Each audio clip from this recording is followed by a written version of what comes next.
Okay, everybody. Um, in this video, I'm going to talk a little bit about what I did with the music and how I created the music for that last Chameleon Freestyle video that I just posted. And what you're seeing right here is the XAir Edit app that I utilize. It came, well, you just download it off of Behringer's. It's an application you download off of Behringer's website. I have an XAir. It's basically I think an XAir 18. Yeah, that's what it is. 18 channels. It's a digital mixer, and it also acts as a digital audio interface with my computer. And what I'm going to do here is I'm just going to walk you through a little bit of that, and then we'll jump right into what it was, how I created the music from that video. So this is the mixer part, and you have all these different effects. You have gates and all this good stuff. This is the channel that I'm actually talking into. I have this polarity switch on here. I'm using an analog input. I actually have a touchscreen dial which I can move up and down here, and then I have a noise gate here. That's like basically what the noise gate does is it shuts the signal off from the mixer when it gets below a certain dB threshold. So I do that just to basically keep all that hum out. So when it goes quiet, it goes completely silent. I have so this is my channel settings. I have a gate here. I'm not going to talk about the gain envelope or anything like that. I have an EQ. This is what I've done to my voice. As you can see, I can go up or down. I like it like this. It might sound a little unorthodox or kind of maybe a little bit high or pitched or whatever, but I like how it is kind of crisp. It actually makes me sound a bit congested a little bit. But anyways, I have a compressor here. I'm using the vocal preset, and it sounds really good. I get a little bit of compression coming in. The ratio of 3, that would be 3 or 4, 100%. Now, I'm not going to get into all that. So sins, no, I have no effects. I could add a little bit of plate reverb to my voice, or I could, I'll just go through them up over here when I get to my effects setting here. My effects here, I have a plate reverb, which I can flash up here. Oops, I didn't want to do that. Okay. There. I have a chamber reverb, which gives me that big ambience if I want it. I have not even going to go into the stereo delay. And then I have something called a combinator, which essentially is just a multi-band EQ. All right. That being said, and here's all my meters. As you can see, I have, we'll get into that here shortly. What I'm going to do now is I'm just going to go ahead and I'm going to launch my Sonar producer, which is what I use to create my music. This is a completely obsolete piece of software.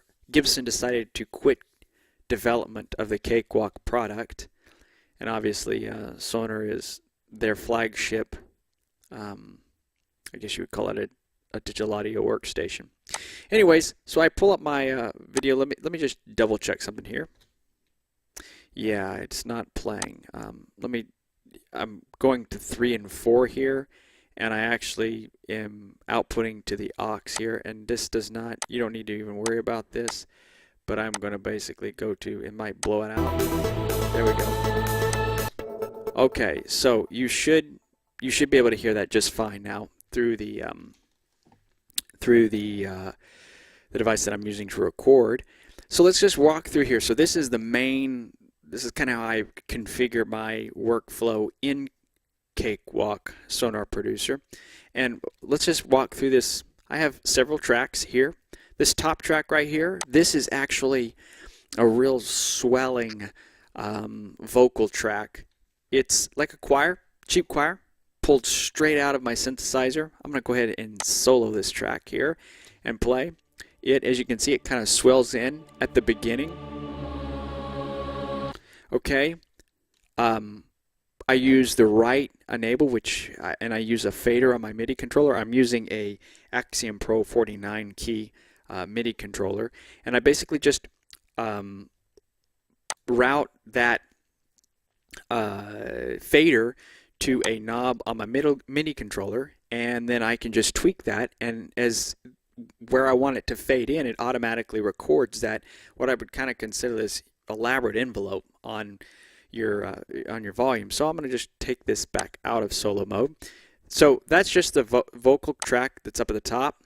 Right here, part 2 of this video goes into how I actually designed this. This is a analog lead using FM synthesis, and I'll talk a little bit about that in the second part of this video. And then I also have a real low fat sine wave several octaves down lower to give it a little bit more body. So I have that as my main lead. I have a Zeta 2, or I call it Zeta all the time. It's Z3TA. That's just a digital, that's a virtual instrument actually. And this one is called Cross Loop Atlantis 2FT. I love Z3TA as a virtual instrument. There are just tons of sounds in there. This is running a stock sound, and I really like how they've got a delay situation going to give that track a whole bunch of movement. Let's just go ahead and solo that, and I'll just show you a little bit of this particular track.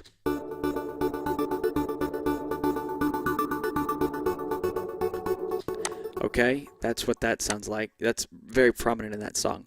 Right here, just got this big kick drum, and I'm using a Dimension Pro here, and electronic kicks here, stock sound. Okay, and I don't even have any effects on that. So track 6 is blank. Track 7, this right here, track 6, 7, and 8. 7 and 8, those are actually drums recorded out of my Roland's drum set, and that's just so basically what I did with that is I recorded it out of my Roland drum set. I just want to touch base on this one right here. I'm going to expand this, and then I'm going to increase the resolution here. A lot of times what you want to do with a analog drum is you want to put over the top of maybe your bass drum. Just doesn't really hook up that well with the track. Maybe it's not thunky enough or fat enough. What you can do is you can do something called audio snap, and that's what's really cool about most of the modern software. You can do an audio snap enable, and it goes in there and it analyzes where your I guess you would call it where each one of these major events are, and then it knows based off of that, it goes ahead and snaps it to the beginning of that signal, and then you can quantize that audio snap by an 8th or a 16th or whatever you want to do, and then you're dead on with the beat on all your bass drum, your snares, all that good stuff. So I just wanted to cover that a little bit. I did do that on all those tracks there. I'm going to pull this back up. Oh yes, I almost forgot. I do want to talk a little bit about, I compressed the heck out of this particular track because I wanted a really trashy, open, over compressed sound, and then I boosted it to have a little bit more gain. Track 9, once again, that's that gorgeous analog sound. Maybe you don't like it. I don't really care. Well, I care if you don't like it, but hang on. Let me solo this track, and I'll show you what that sounds like here.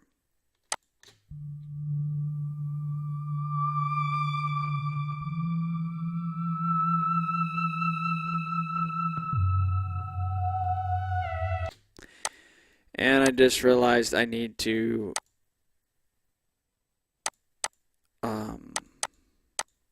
yes, that's good. Okay. Alright, so back down here, once again I've got another little bit of a Z3TA. I got another patch in there, so this is 2, and if I pop that open, that's this called Techno RC. It once again adds you a little bit more movement, and I recorded well, not on this one, not on this particular one, but let me just show you what this actually sounds like here. Nothing, right? That's because it's not in. I actually added in right here. So this really, okay. And then what I come down here is I add another version of Z3TA. Once again, I record, write, enable the fader on this one as well. And that one is Z3TA2. That's this hyper bass pre-modulated FT, I think. So that sounds like this. And as you watch, this fader will just come up right here.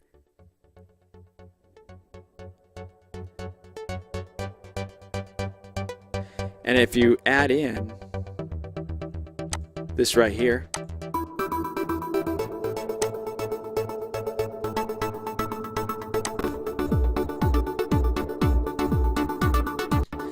that's how you kind of create the whole track. Okay, really good. I always say really good when I'm talking to myself. All right. All right, so that's just basically, that's mixing down your audio and your MIDI files. And then what I want to also do is, I have over here, this is actually the console that I can pop open here and I can expand here. And if you watch, you see these, the two faders that are pulling up those areas and those parts of the music that I want to sort of swell in as it comes in. This is just your basic, console layout. I do have some EQ on the bass side. This is very heavy on the bass. It sounds good with headphones. It was a little thunky through my monitors, but I'm routing everything through the master bus, and then that goes out to my speakers.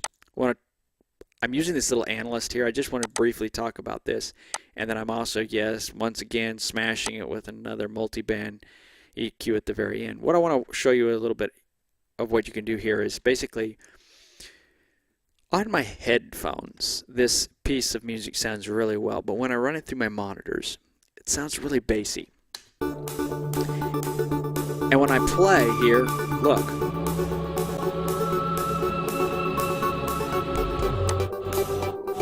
I can lower that and flatten that out. That's why I like a multi-band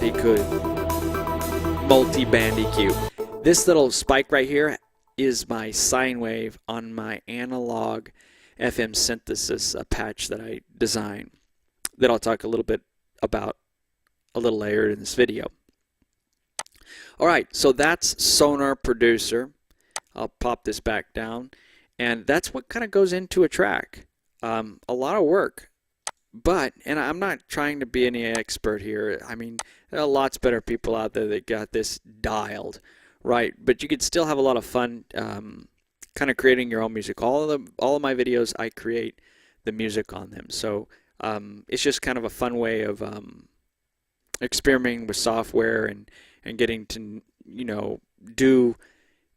get your videos to do exactly what you want, the music to match exactly the style, as well as not have to really worry about any type of copyright or any type of other issues that you might run into. So that's it for the first part of this video, and I'll release the second part, and that's when I'll talk about that awesome analog patch. So for now, take care.